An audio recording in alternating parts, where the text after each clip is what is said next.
ছাত্ৰ-ছাত্ৰীসকল এইটো ভিডিঅ'ত পোহৰৰ প্ৰতিসৰণৰ বিষয়ে আমি জানো আহা পোহৰৰ প্ৰতিসৰণ কি পোহৰৰ ৰশ্মিয়ে এটা মাধ্যমৰ পৰা আন এটা মাধ্যমলৈ যদি প্ৰৱেশ কৰে তেতিয়া হলে ইয়াৰ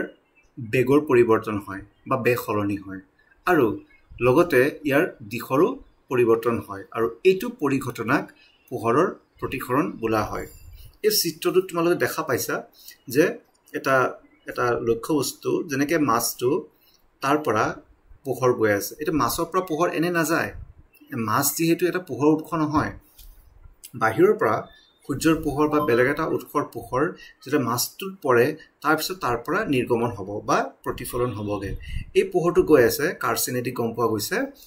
পানীৰ পৰা বাহিৰত বায়ুত যাবগে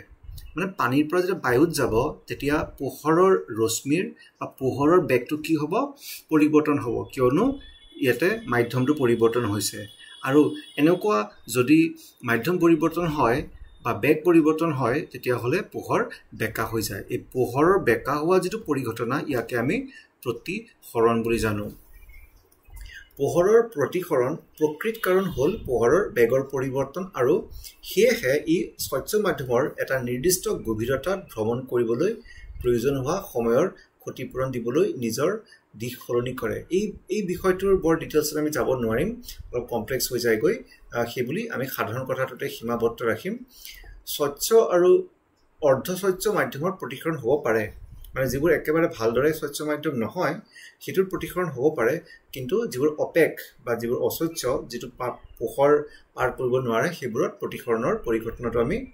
দেখা নাপাওঁ